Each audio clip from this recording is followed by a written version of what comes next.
in the grassroots movement trying to oust Donald Trump at the convention next month. One Virginia GOP delegate is suing for the right not to vote for Trump in Cleveland. This as organizers of Dump Trump movements are gearing up for a fight on the convention floor. Joining me now is Dane Waters, one of the backers of the Delegates Unbound movement, and Anthony Pancella, a pledged Trump delegate and the Babylon, New York GOP chairman. Thank you both for joining me. I want to start with you, Dane. When we speak to the Trump campaign, they say this Dump Trump movement, it's a flash in the pan, it's going to fizzle out. But you're continuing this fight. You're spending a whole lot of money. What's actually happening? Do you have any traction here? Oh, we do have traction. I mean, every single day, the number of delegates who want to vote their conscience grows every single day. We get calls every single day, emails every single day from individuals who want to participate in this effort. So contrary to what the Trump campaign wants to say and the RNC wants to say, this movement is growing stronger and stronger every day. What do you have to say about this when Dane and his team basically say Trump delegates, Republican delegates are under duress? Do you feel like you're under duress? Not at all. As a matter of fact, the people have spoken. The primary was very clear.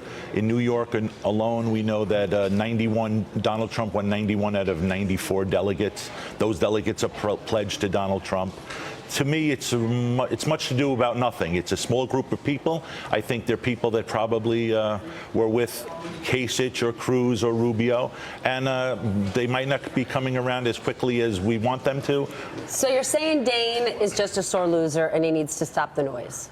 I'm not speaking specifically about Dane, but certainly I think it's not a big group. I expect not much to happen at the convention, and I think Donald Trump will be elected the Republican nominee and become the president. Then help us understand, in most recent polls, 52% of Republicans have said they want somebody else. They just don't want Trump. And to put that in perspective, John McCain had 75% of Republicans in his corner at this point in the campaign. The facts, as I know them, are Donald Trump got 14 million people to vote for him in the Republican primary, the greatest number in history.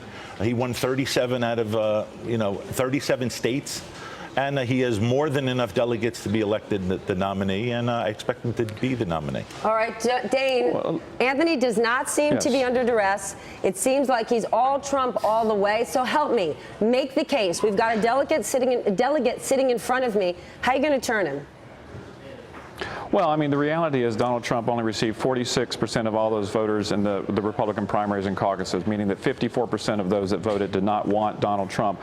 Plus, Donald Trump only received 9% of the vote of all the registered voters in this country. And let me make it very clear, the delegates at the RNC are the only individuals that have the ultimate authority to nominate a candidate for November. They are to take in consideration the votes in the primaries, but they're also supposed to choose a nominee who represents the values of the party and also who are electable in November. Donald Trump does not do either one of those. So our position is, and listen, we get delegates who are pledged to Trump every single day. The delegate who filed suit in Virginia was pledged to Trump. So there's no binding. These delegates are free to vote for whomever they want, and what we want is for them just to be free. And one thing that I just don't understand, if Donald Trump truly believes that he has the support that he talks about, then he should not have any concern about the delegates voting their conscience at the convention. Well, that delegate who's suing, why doesn't he run? What you're missing here is the punchline. If not Trump, then who do you want these delegates to support? Well, listen, we're not promoting any specific delegate. This is not some mass conspiracy. Let's just back this up a minute. If you're not supporting one specific person, who is it going to be? Well, it's build it, they will come. I mean, our philosophy is that if there's enough interest, which we do believe there is because we get this support every single day, then someone will step forward, and want to be the nominee and run against Donald Trump. I mean, so this is not some mass conspiracy about whether it's the Kasich campaign or the Cruz campaign or any other campaign. At the end of the day, the delegate. At the end of the day, the delegates have the right to choose their conscience. Would it not help your efforts, all this money that you're spending, to actually put another person, a face, a name up there to simply say, if not Donald Trump, how about this person? Well, Well, that's just not what we're there to do. I mean, first of all, as I said, the delegates are the ultimate authority of the party. They have the right to choose whomever they want to. There's nothing to stop them from putting another name into nomination when it gets to the floor, and that might happen. Who knows? But the reality is, you have the RNC and the Trump campaign out there saying that you are bound, you are bound, you are bound, and they're not bound. And so the reality is, the conversation should be about, hey, delegates, vote your conscience. And just because Donald Trump technically, people want to think that he's the nominee, first of all, he hasn't been nominated for anything. Second of all, as we get closer to the convention, there might be somebody who stands up and says hello, says that they want to run. But for now, the movement is to tell delegates that they do have the authority to vote their conscience and let the cards fall where they may. Well, Donald Trump should not be scared of the delegates. If he truly believes he has all this support, he should not be scared about how they're going to vote. Let the delegates choose. Somebody will step up. If they step up, great. If they don't step up, then so be it. But let the delegates vote their conscience. Anthony? Certainly, as far as the delegates voting their conscience, the people who voted in this primary, they voted for Donald Trump or Kasich or Rubio or Cruz. They didn't vote for the delegates. I would love to have people think that they voted for me. No, they voted for the candidate, and we represented the candidate. In my congressional district here in New York, CD3, Donald Trump received 73% of the vote.